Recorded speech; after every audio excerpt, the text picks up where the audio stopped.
Reimagining Success, episode 264. You're listening to the Reimagining Success podcast, where we help you design a business and a life that allows you freedom from the 9 to 5. I'm your host, Anna Lundberg, ex-corporate good girl, now a business mentor and coach, author, mum of 2, and I'm here to help you create more freedom, flexibility, and fulfillment. Now let's get started with redefining success outside of the 9 to 5. Hello, and welcome back. As we continue on with the show, in more ways than one, we are talking about planning for 2024. So, number one, if you haven't already got your ticket, then please do join us over at onestepoutside.com/blueprint. That's onestepoutside.com/blueprint. Or message me on any social channel if you can't find it for whatever reason. Just message Blueprint and I'll give you the details for our live interactive workshop coming up this Thursday, the 16th of November. If you're listening to this live, you can watch the recording after the fact as well. But we would love for you to join. The energy and, of course, opportunity to ask any questions is much more powerful if you're able to join live. There will be the opportunity as well, I should say, to get a discounted one-to-one strategy session with me. So do watch out for that opportunity as well. But we're coming together to plan out our 12-month business blueprint for 2024. And you might fall into one of two camps, I'm going to say. I'm sure it's more nuanced than that. But you may be a planning fiend. And I know some of you here in the community eat up my templates and structures and worksheets and so on, and you love it. And I love a good template and worksheet and so on as well on a system. That may be you. Or you may be a creative who resists the kind of structure and, these are all quite, masculine corporate goals and the language that we're using and so on maybe doesn't sit quite well with you. I would encourage you to keep an open mind either way, because I really do think it's so powerful to reflect on what it is you want, and whether you do that through meditation and, sitting on a rock somewhere, or you do it with pen and paper with a worksheet. I'd argue ideally you do both. I think a combination of a bit of rock sitting and, sort of organic reflection is really powerful alongside some more structured, guided thinking. And that can be so, so important to highlight things that perhaps weren't so obvious to you, to show you maybe some unfulfilled goals that are coming to the fore that you really would love to do something about. Maybe there are some gaps in your knowledge, you need more support in particular areas. So it can be very enlightening to do this work. So again, I'd love to have you join us in the live session, Thursday, 16th of November. Head on over to onestepoutside.com/blueprint. Assuming that you have now got your ticket. If not, then pause. Go on, I'll wait, come back. I would love for you also, if you've missed it, to go back and listen to last week's episode. And that's whether you join the live session or not, because last week we did a bit of a reflection on the past year, 2023. I hope I'm getting the years right, because it's always very confusing when there's a change of year. So reflecting on 2023, how it's gone so far, and then looking ahead to 2024. I do want to give you a little hint of my approach though. So if you are joining us, you'll get much more of this on Thursday. If not, then at least you'll get some of the ingredients and sort of some guidance from me today as to how I recommend that you do this. And you may have come across my approach, and it's not my approach from the beginning. It is something I learnt many years ago from someone else, and apologies, I'm not sure how to correctly attribute it. I've seen quite a few people have started this approach. And the approach is to have an overall theme for the year. So it could be bold decisions, first things first, consolidation, balance, growth, significance. I don't know, I'm coming up with, it could be a value for you. It could be representative of the kind of courage. Courage, in fact, would be a good one for some of us. It could be visibility. It's to guide your decisions for the year and really give you that overall theme. And it's a bit of a chicken and egg. You could start with a theme and then your choices kind of cascade from that, or you can build the detailed building blocks and then a theme might emerge from that. But that's a big part of the work I like to do. Related to that, and perhaps even more high level than theme, is sort of your definition of success. So it could be your bigger picture definition, but it's really, this time next year, if I've done XYZ, if I feel XYZ, then I'll be successful. That's the whole point of having goals and a plan. If you don't know what success looks like for you, you'll feel pretty confused by the end of the year when you're trying to decide if you've been successful or not. And again, that success could be, and the more I'm 10 years in business now, I've got 2 young children, the more evolved I become, if I can use such a sort of, that sounds a little arrogant because I'm far from evolved. I'm sure I'm very imperfect still. But the more I go down this rabbit hole of personal development, the more nuanced things become. And it's no longer as simple as, I wrote a bucket list of 100 things to do before I die. And that was quite an easy thing to check things off. Just fly to this country and do this and do that. And as you get deeper into it, it becomes more nuanced, and it could be being present with your children. It could be, showing up as your best self. It's much, much more, philosophical and nuanced potentially. But if we can, in as far as we can be more specific, that does help us to check in. So even if it's like an emotion, I want to be more confident, try to give yourself a score. This year I'm a 6 out of 10 on confidence showing up on video or on sales calls or whatever it is. Next year I want to be an 8 out of 10 or something like that, right? You can find ways to quantify even the unquantifiable. Another part of my approach, of course, if you know me at all by now, is that I do look at this kind of holistic meaning of success. That's what we did when we looked back on the previous year last week and considered what I call the 5 L's. So live, health and well-being, that's the first L. It's really the foundation of everything else. Love, relationships and belonging. Learn, development and growth. Lead, career and impact. And laugh, fun and spontaneity. So my approach is very much not just focused on the lead, as it were, or the business and the income and so on, but really considering those 5 different areas. And, as perhaps frustrating it is both for the individual and for me when I'm working with people, by definition, this means that I have clients who discover that perhaps the business is not their priority because they really want to conceive, and that's been a big priority for them, and that becomes the focus. Or perhaps they do have a baby, and that then means that certainly for the foreseeable future, they can't or don't choose to often go all in on the business. And that's amazing, right? That's the whole point for me, is that you're focusing on what really matters, and that may or may not be the business.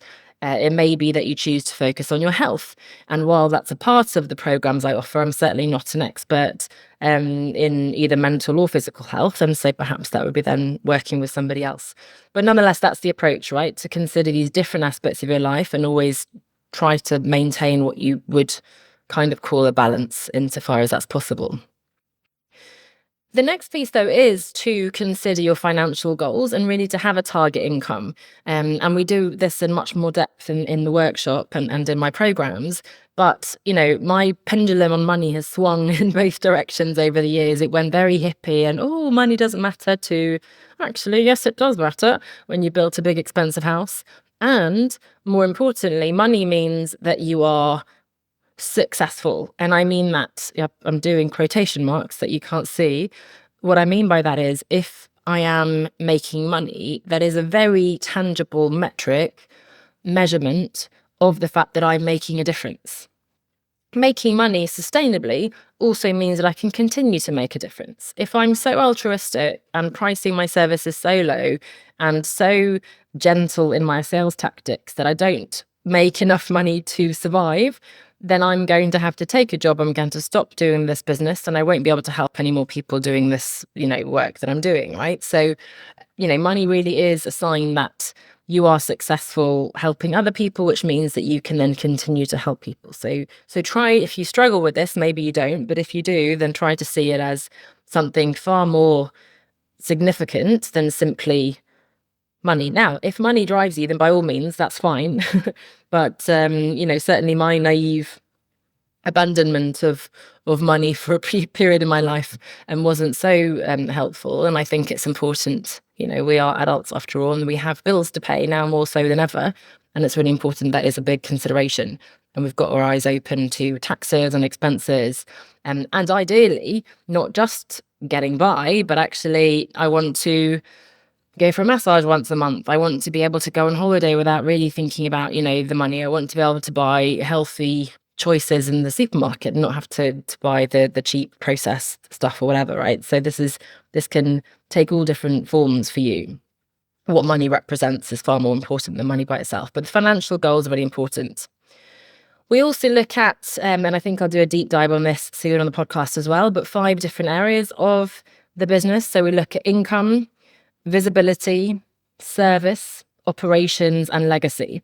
Income, visibility, service, operations, and legacy. And those for me are 5 different categories of tasks, if you will, that are really important to prioritize in different orders sometimes, depending on what your goal is. But certainly they all need to be considered in order to build a sustainable business. Then we want to be thinking about what's it going to take to get there. So, okay, we've got our financial goals, we've got these different things we need to do, and it might be some mindset work, some self-sabotage, you might need to get out of your comfort zone, you need a certain support system, you certainly need to develop resilience and have kind of a backup plan for when things don't quite go according to that plan.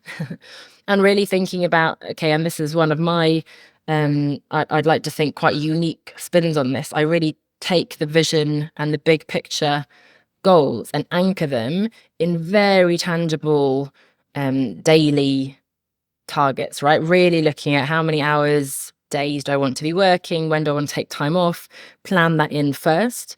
And then, of course, looking at boundaries you need to set, things you need to say no to, and so on. So that's really important to get that kind of work-life balance, or as I call it, work-life integration, right.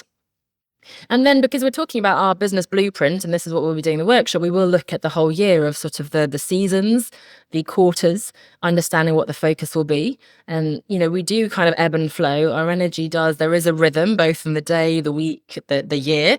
And that's something to consider. I am going to, for the first time, have my daughter off school the whole summer. So that's exciting. And that's going to give my seasons a different dynamic, certainly. So that's something to consider as well. So that's just a few of sort of the elements to my approach. Again, big picture theme, definition of success, and considering those 5 L's that I'm always talking about. Yes, looking at financial goals and your service offering and so on that will get you there. Those 5 categories of business tasks: income, visibility, service, operations, and legacy. And then really what else is it going to take to get there? Mindset and productivity, habits, all these things, right?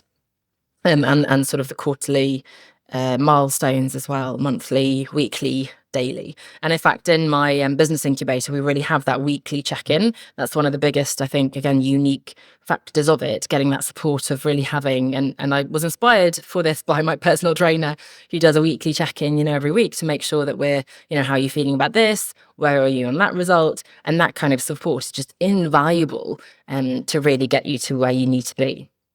So again, final reminder, Thursday 16th, we are doing the 12-month business blueprint workshop. So our planning for 2024. If you're listening to this before that date, you can still get tickets at onestepoutside.com/blueprint. You can then get the recording in the month after. So if you're late, don't worry, you can still watch that. And there will be that opportunity as well to get a discounted strategy session with me. So look out for that as well. But I hope that's useful in terms of getting an idea of my approach, getting maybe some inspiration for how you might want to approach this yourself. And even better, I hope to see you on the live session, especially if you haven't joined a workshop before and you're kind of curious about my approach. I think this will be a great baptism of fire to join us to get yourself set up for the year, and either as a springboard then to join one of my programs or to set you up for success independently as well in the coming year. I'd love to see you there. One more time, onestepoutside.com/blueprint. And yeah, hopefully see you in a few days. Bye for now. There is so much incredible information out there that's going to help you build and grow your business. However, what is missing from all this is the personalized feedback, support with troubleshooting, and tailored guidance that's really designed to help you in your particular situation with your specific challenges. Introducing the Business Incubator, a mentoring program focused on exactly that: implementation, support and accountability to help experienced corporate professionals like you grow your expert business faster without sacrificing your personal life to do so. You'll get expert guidance and personal feedback to help you focus on the right things at the right time. comprehensive training materials and frameworks to support you. But above all, you will get weekly structure and accountability to help you identify your priorities, stay focused and review your progress. And you'll get a supportive community of people who get it, who are going to cheer you on and share their lessons learned. So this is a really unique hybrid program that gives you the intimacy of one-to-one support, the training, frameworks and structure of a course, and that community element of a group program. You can read more and apply now at onestepoutside.com/grow. That's onestepoutside.com/grow.